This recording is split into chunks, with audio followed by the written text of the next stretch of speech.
everyone, welcome to Sunday's Q&A episode number 14. Every week we have this episode where I go through all your comments, pick the most asked questions and answer them. And this week we have very interesting questions. So let's get started. But before we get into the questions, I just want to share something. Some of your comments this week, honestly, they made me really happy. Murli wrote, the only channel I trust to buy a TV. Someone else said, no other YouTube channel gives this much detailed review. Thanks, Didi. Prathamesh said, we are giving exactly the information people need. But there was one more comment that really stayed with me. Someone said, मैं आपको ही trust करता हूँ और buy करता हूँ तो आपके link से ही buy करूँगा. And honestly, comments like this make me happy. But they also make me feel a little more responsible. Because when someone says, Pooja, I trust you, and they are about to spend 50,000 or 60,000 based on something I said, that's your hard-earned money. And whatever you buy, you and your family are probably going to use it for years. So I really don't want to take that trust lightly. That's also why sometimes our reviews become a little long. We test, compare, go back and check things again because we never compromise on something that could affect your buying decision. So yeah,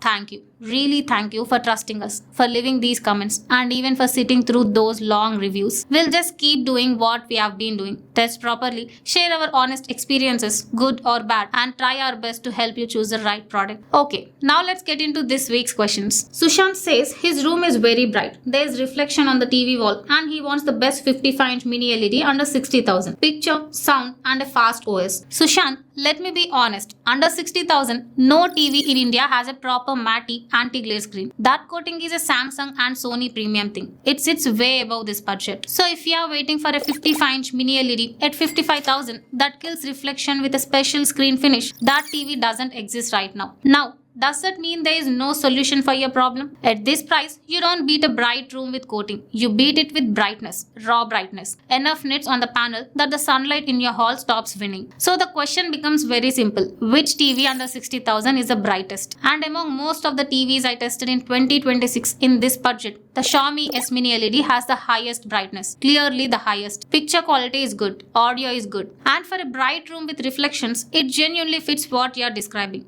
But Sushant, before you buy it, watch our full review where I discussed its pros and cons clearly. Prabhu is back. He shortlisted 3 50-inch TVs, Samsung M70H, Samsung QN70H or Sony Bravia 2 Mark II. Prabhu, short and direct answer. Out of this, go with the Sony Bravia 2 Mark II and if possible, take the 55-inch, not the 50. That's my suggestion. Ajinkya asks, where are you from? And since you buy TVs for reviews, do you sell them afterwards? Good question. And I get asked this a lot. So let me answer it. Most of the products you see on this channel are bought with our own money, not sent by brands. And yes, once the review work is finished, we do sell them. But it takes time, a long time. Because we don't test a TV for a week and move on. We hold it, we check what happens after the software updates, we watch how it behaves over months, not days. And we keep it around so that when the next model launches, we have the older one sitting right next to it for a real comparison. That's why you'll see the same TV showing up in our videos 6 months later. It's still with us, it's still working. So the honest answer is yes. We sell, but only after the TV has finished doing its job for the channel. And right now, we do have a few products that have completed testing and are ready to go. I am leaving an Excel sheet below with all of them. Have a look. If something there is useful to you, get in touch with us. One important thing though, pickup is from Hyderabad only. We can't ship these anywhere. So please don't ask for delivery. It's just not something we can manage now. All the product details and contact information are in the description. Thank you for asking, Anjikya. Amol asks, what's the actual difference between the LG QNED65 and the QNED85? Great question, and I like this one. Because on the shelf, these two look like neighbors. Same brand, same QNED name, similar design. Most buyers assume the difference is just size and a little bit of price. It isn't.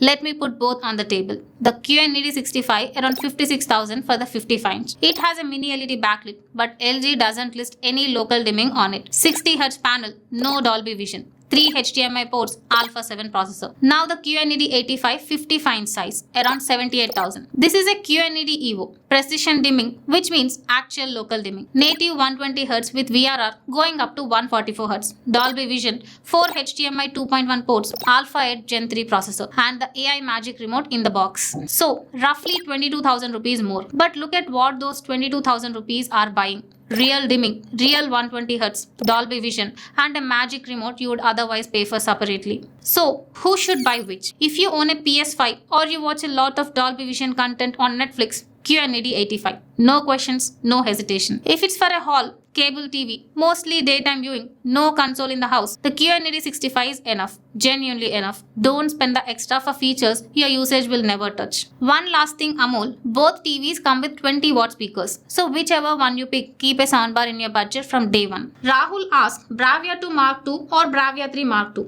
Is the difference huge or is it manageable? Rahul, let me be specific about what the extra money actually gives you. In Bravia 3 Mark II, you get 4 things. A native 120Hz panel instead of 50Hz. Dolby Vision, which the Bravia 2 completely lacks. VRR and 4K 120 on all 4 HDMI ports. And the XR processor instead of the older X1. My take, if you game on a console or Dolby Vision content is a regular part of your watching, the jump to Bravia 3 Mark II is worth it. You'll use all 4 of those upgrades. But if it's mostly cable, regular streaming, no console in the house, stay on the Bravia 2 Mark II and do what I told Amol 2 minutes ago. Take that saved money and put it into a good soundbar. And that's it for this week's Q&A. I hope this episode was helpful. If you have any question, drop it in the comments with hashtag AskPooja. I'll try to answer it next week. So until next time, don't just buy, ClearBuy. See you soon.